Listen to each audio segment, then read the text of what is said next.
the largest global movements of men and boys collectively advocating for an end to violence against women. Starting in 1991, we now have representatives in 60 countries around the world. Each country's campaign is different, and each is responsible for conducting its own specific response to gender-based violence. But all our campaigns congregate around November the 25th, which is the National Day for standing up to domestic violence against women in the world. Yet, in many areas of public life, our work is still relatively unknown. It's very exciting to have the opportunity to speak in this weekend's context, so that we can turn our attention to the fantastic achievements that have been made in the cause of women's continued leadership, and to reflect on how our work might contribute to this cause. White Ribbon is a grassroots education campaign. Our year-round events include campaigning with feminist and women's organisations, lobbying local and national governments, organising activities in workplaces and schools, and fundraising for women's causes. We are committed principally to the elimination of violence against women and girls, because the effect of this epidemic on each generation is so indefensible that it should never go unchallenged. If 2 women a week are killed by a current or former partner, which is what the statistic suggests in the West, what is needed is not just small changes, but a widespread change in attitude. We are also committed to debunking negative gender stereotypes generally. Both of these aims bring us in step with issues in the advancement of women's leadership. And in this talk, I'd like to speak about some of the ways that we've tried to advocate for this cause. I will try and cover early education, young adults initiatives, and our schemes for tackling workplace discrimination. I'm really grateful to the organising team for making this event so open for us to share our work, and I'll try and leave as much time at the end for us having a dialogue about some of these issues, as I feel like that might be the most fruitful. White Ribbon believe that we all have a responsibility to call out and recognise the signs of gender-based violence. I'm interested that responsibility seems to have been a word that's come up a couple of times in the talks over the last day or so. To wear a white ribbon is to agree to never commit, condone, or stay silent about violence against women and girls. It is a recognition that the vast majority of this violence is committed by men, and that for too long, violent behaviour has been allowed by a culture of silence, a silence that all men have a responsibility to. So we work with boys, encouraging them to be active advocates for this cause, understanding together with them how the roles ascribed to men and women are restricted in their own ways and reinforce each other's limitations. We work with young people because experiences in education shape the possibilities for leadership in the future. Why are conversations about masculinity needed now in education? Recent studies are showing that in the course of the last generation, the educational results of girls globally have overtaken that of boys. This should be heralded as a fantastic achievement, and the implications for this development on the increase of the number of women in leadership are probably not even going to hit us yet, but will no doubt do over the next decade. As global systems of education have driven up the minimum standards for many jobs, the increased success of girls leads to greater opportunities for aspiring leaders. But too often, boys in education stall these developments. Too often, outdated assumptions about the threat of change come to these boys from their social group or family. We hear of boys inheriting a version of anti-academic masculinity, a culture of school-based norms where those who are excited about their learning are marginalised for. For boys growing up with an attitude of ambivalence or contemptuousness for their learning, the amazing advances that young women make in education can seem like a threat, a lessening of their options. After all, this anti-academic masculinity is inherited from a time when there was more jobs that catered to uneducated men than today. This is just one example of why, to maintain the momentum of the increase in girls' education, we must also work with boys to ensure that this is not misconstrued as an obstacle to their success in the future.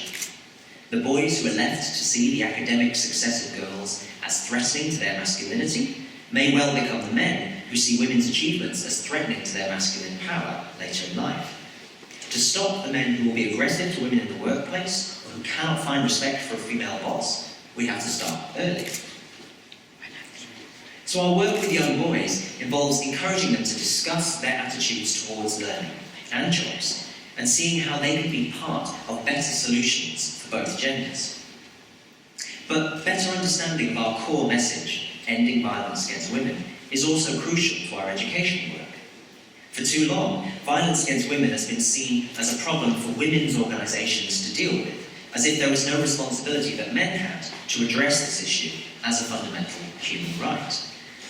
We encourage schools to work towards being named a white ribbon school by devising teaching that tackles domestic abuse and teen partner violence. It's atrocious to consider the lasting impact of witnessing domestic or sexual abuse, let alone experiencing it at such a young age. Statistically, children who've witnessed domestic violence are 2.5 times more likely to have serious social or behavioural problems later in life. This has to be addressed. These problems inevitably affect which children have the best chances of becoming the leaders in the future. So the responsibility to ensure that all children are given the best chance starts with schools. As the majority of teenage sufferers do not tell anyone about their abuse, schools become crucial spaces for intervening early and spotting problematic signs.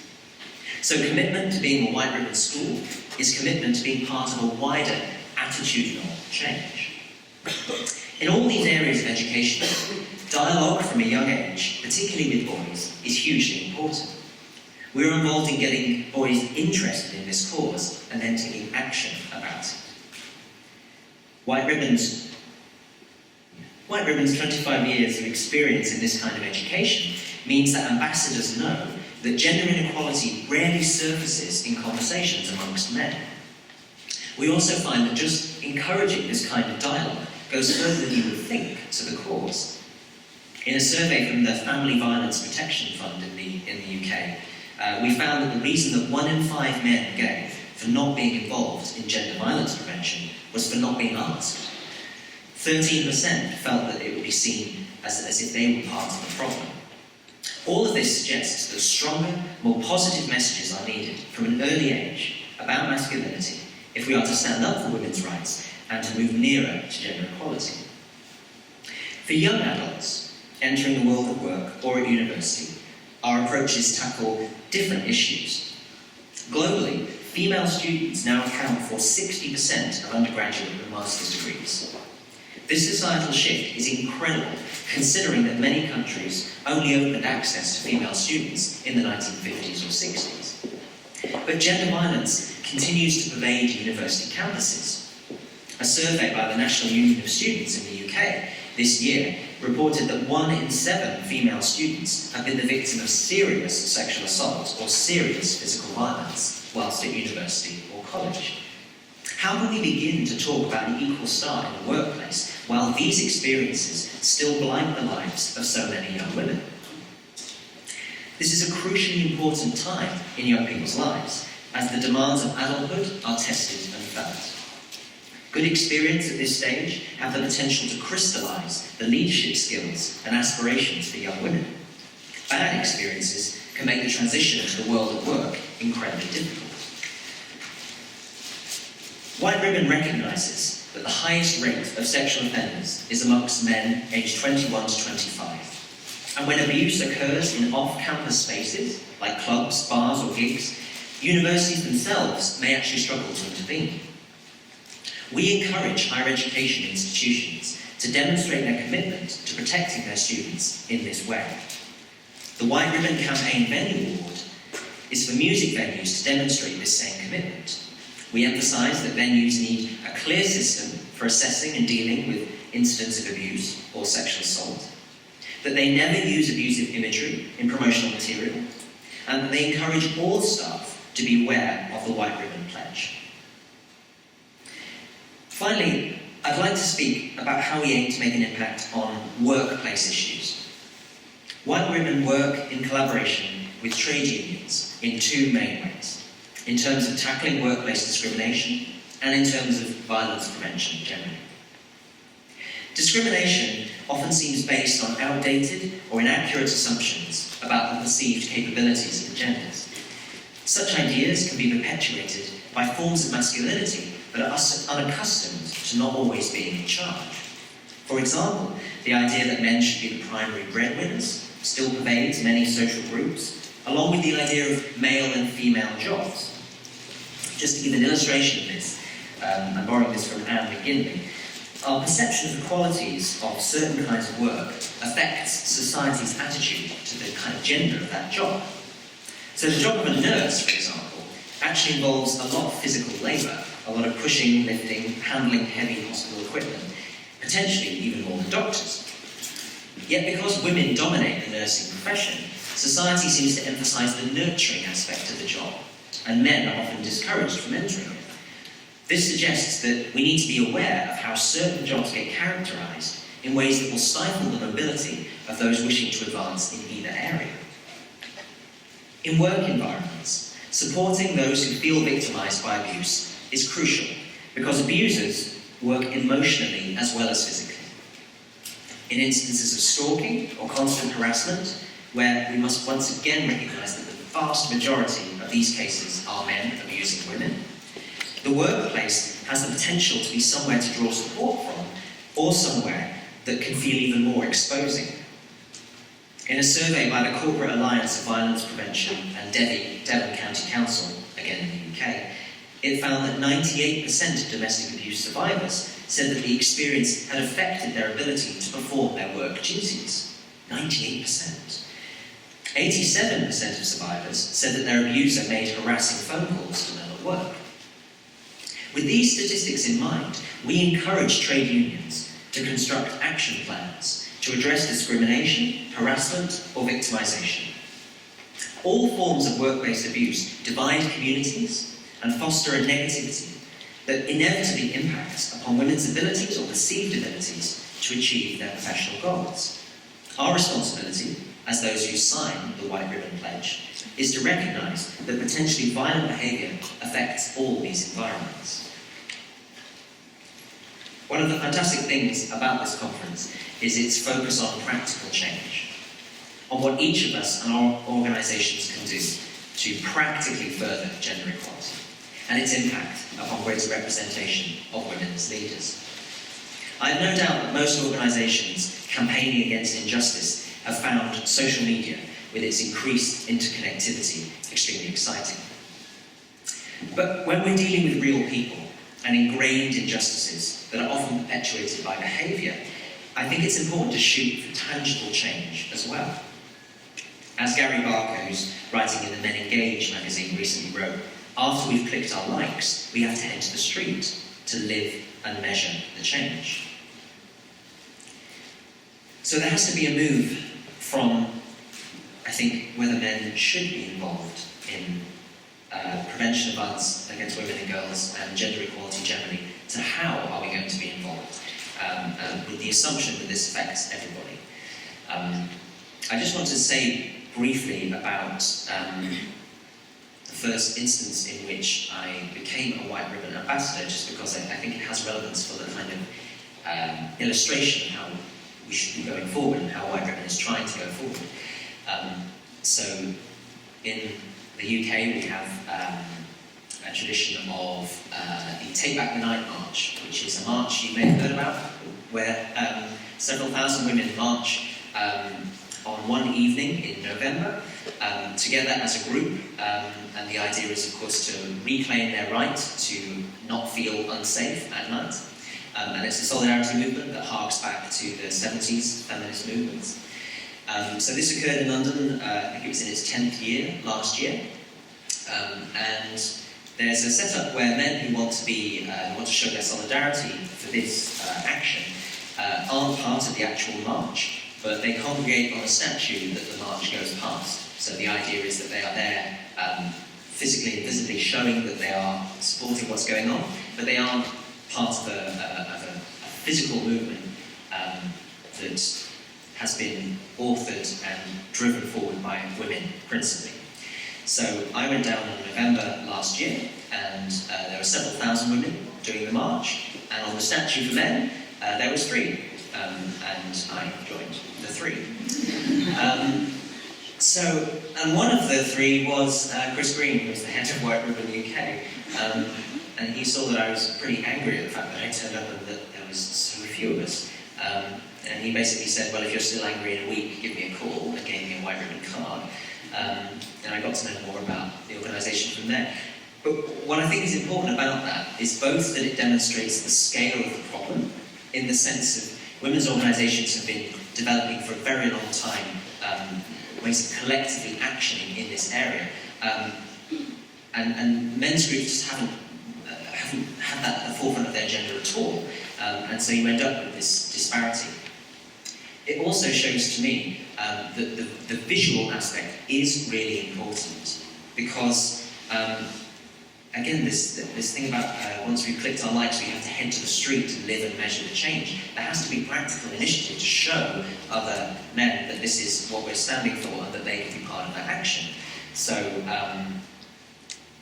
the fact that we are there on that stage, on that platform, supporting the movement in a separate way, but also being part of something collective. So understanding the place that we might have in this movement without taking away from the principles under which it was founded. There was a lot of concern when White Ribbon was first set up that it would take money away from women's organisations, or that it would just turn into a conversation about men and masculinity and completely forget its origins, which were always in collaboration and support with women's groups. And that continues to be at the forefront of what we do. So, given this focus on practical change, I would like to leave you with some ways in which we feel men can actively contribute to the advancement of women's leadership. Commit to never condone or stay silent about violence against women and girls by signing the White Ribbon Pledge. And if there are any men who'd be interested in that, I have the merchandise here with me today. Recognise the extent of gender-based violence and how it relies on collective silence and dangerous norms of masculinity, potentially. Encourage the women in our lives to nurture and pursue their leadership potential and to never be pushed away from it. Support schemes that focus on these areas of work. This is work that women's organisations have been doing for decades. They are experts at it. And all our work in this area must be grounded in supporting them. And show, finally, that men need gender equality as much as we believe gender equality needs men. Thank you very much, and I hope you have.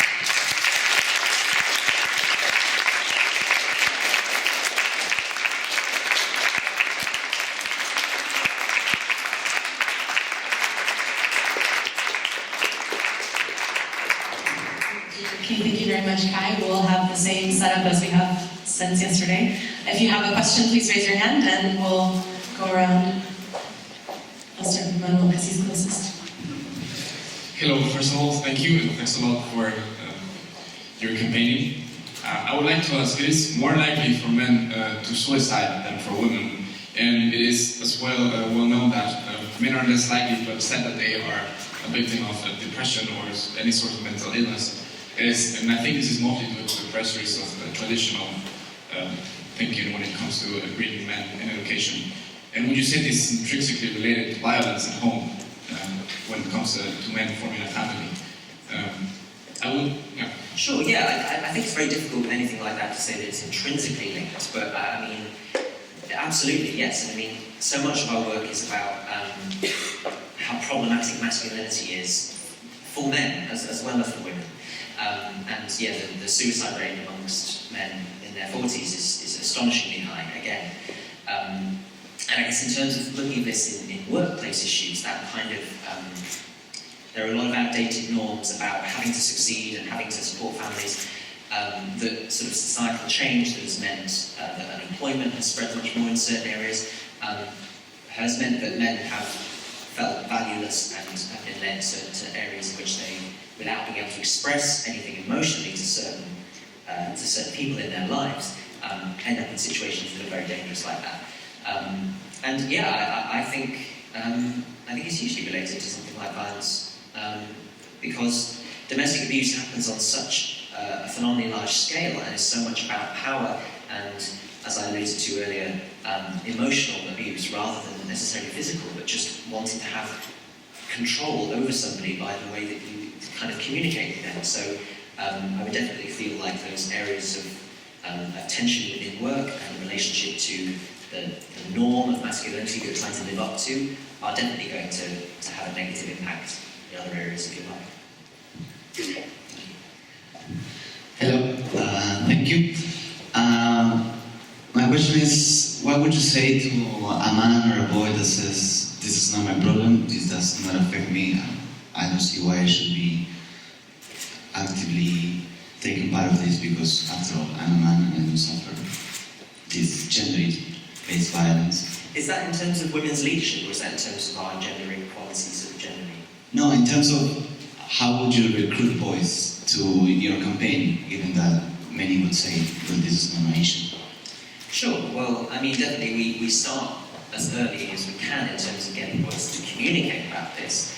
I mean, I think it's a perennial problem in terms of how we actually get men to be involved in it. We have ambassadors very widely now, and each country's response becomes specific because of how they feel that somebody is going to be able to take on that responsibility.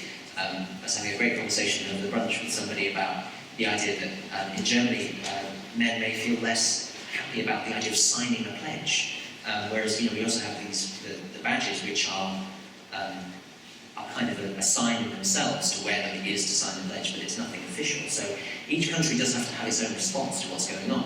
I mean, I feel like the statistics are really important to look at, the scale of the problem.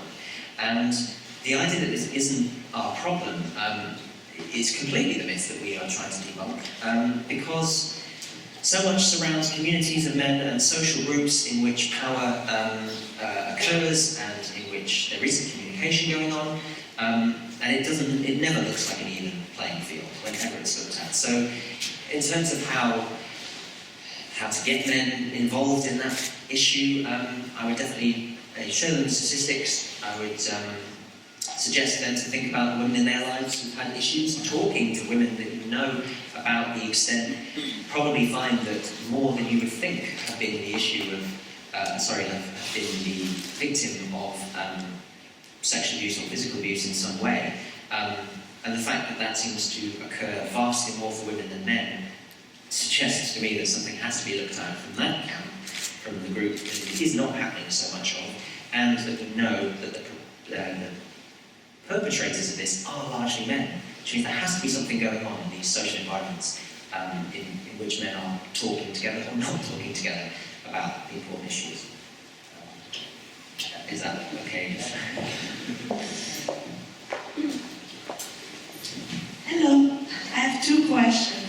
So the first one is, what would you say to radical feminists that believe that dismantling the patriarchal system cannot be held by the oppressor? And my second question is, what do you think about the he for she campaign? Okay, I'll take the second one just because it's straight off there, and I'll go back to the first one. I mean, I think the he for she campaign is fantastic and really important that is being demonstrated, that we have a role in some way. I think there is, as ever, in terms of trying to get men to feel that they have a role to play in this, so that they can relate to what's going on. Inevitably, we find that male role models standing up and talking about this has greater impact than female role models. So, whilst it's absolutely fantastic that Emma Watson, I almost called Emma Emma Watson stood up and made that speech and initiated the He for She campaign, we also really want to make sure that prominent male role models are not just not talking about this stuff, but if they have a big impact in certain groups, then that is being felt. So we do work with sports groups and kind of communities where you've got more traditionally kind of stagnated forms of masculinity, so things like, yes, so sports teams, football teams, all that sort of stuff, where if you get prominent managers and prominent players wearing a white ribbon talking about it, you inspire a certain group of boys who would probably not otherwise be inspired by that being delivered by women. But I think that both things are incredibly important to have maintained at any one time.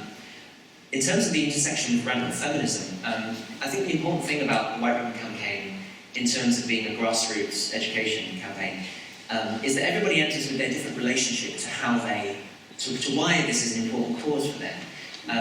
And I spent a few years before being involved with them in feminist groups and encountering inevitably the mixed reception of some feeling like you shouldn't be there, that this is not our space, and others being more open to it. I hugely respect, and we hugely respect in White Ribbon, and have always done women-only spaces. We think that's incredibly important. And because so much press came at the beginning of White Ribbon about the idea that we were taking money away from women's organisations, it's always been at the forefront that we feel there is a role for us to play in this, but as an advocate, as a support, as something pushing it forward for a group that might not otherwise engage with it, but always in response to women's groups. So my interest in feminism would not say that that is not, that is problematic, but I think for people who do find that problematic, we just try and keep it also a little bit separate, if that is needed.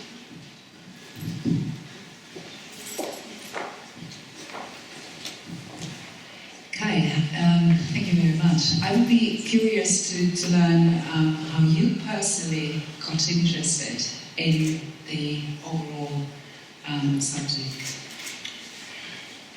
What caught your attention first? How you got excited about it? Sure. Well,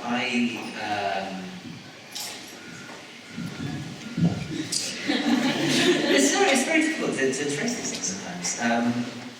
Well, my sister is quite a radical feminist figure in my life.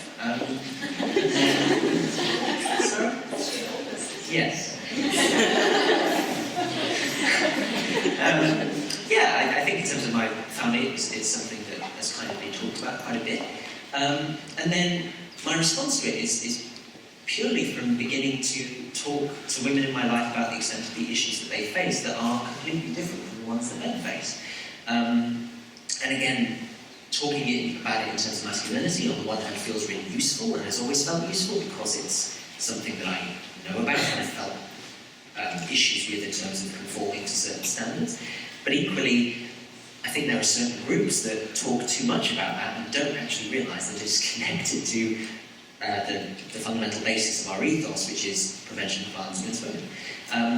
And then I found out about the Take Back the Night March and went, and then it began from what I said about the fact that it just brought home to me that that it's something you can contribute to in a way that you have to watch, I think, in terms of not getting too easily prominent. My explanation for that is there's something called, that Michael Flood refers to as the glass elevator for men in this environment, which is, so rather than the glass ceiling, is the idea that if you're a prominent man talking about gender equality, you sometimes get right to the top of certain environments because they want to see prominent men talking about it. But of course, as I say, women's organisations have been doing this with a lot less press and a lot less respect in some quarters for a long time. So in relation to leadership, it seems really important that we also recognise that some things are just made easier by how society treats it. So we take our positions for this with a pinch of salt and realise that we always have to support what else is going on. And I guess I got into it through.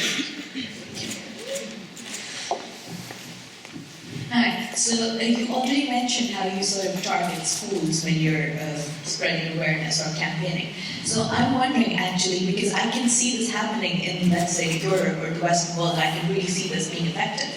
But when you move to other continents or other countries where I can see schools maybe cooperating but still not effectively so, to what extent do you change your strategies, whether you do that at all, whether you tailor them to the culture that you're going in? So I'm kind of curious about that, and whether you have any such campaigns in other countries anyways.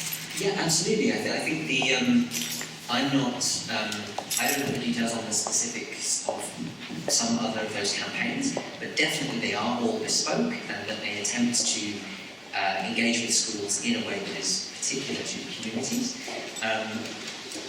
We've just had, there's just been a big conference at the Men Engage conference, which is not a White Ribbon initiative, but something that we are interested in because it is men talking about these things. And that this year has just happened in Delhi, and there's definitely a prominence in India of feeling like this is an issue that has to be taken on and is being explored. And obviously the gender dynamics in that country are their own complications and have their own things going on, which means that there are people on the ground who are very much dealing with that in a specific way.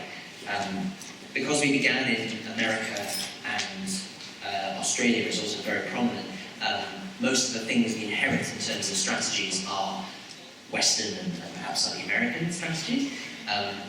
And equally, there's a lot more sort of prominent TED Talk style men in America getting up and talking about this stuff, especially in relation to sports groups. So I think spreading that is really important for giving a framework, but it always has to be adapted. And because we receive no public funding, of course, we're all trying to kind of raise it, and we fundraise on behalf of women's organisations quite often. But when we do get, when we raise enough funds to be able to distribute it between the organisations, it has to be bespoke then, otherwise I don't think we'd have near much impact. Yes, but if there's a specific campaign you're interested in, I can definitely put you on to the details of that. Sorry, I didn't want to end the question and answer period now. But I think Kai's staying until tomorrow morning? No, I'm saying a few more hours. Okay, well, he's staying for a few more hours.